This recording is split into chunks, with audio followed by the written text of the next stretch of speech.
Hola, bienvenidos a la Bobina TV. Hoy vamos a explicaros este circuito de aquí. Bueno, vamos a explicarlo.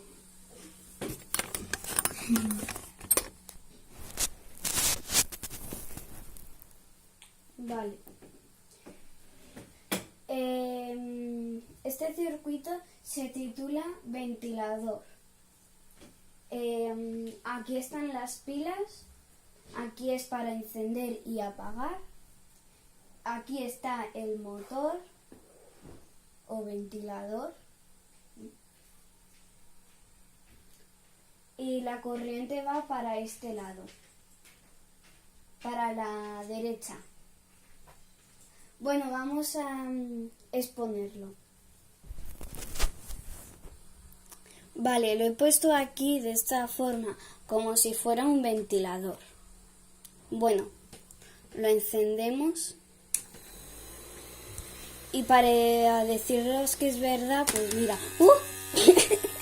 Visítanos en YouTube en La Bobina TV, #yo me quedo en casa.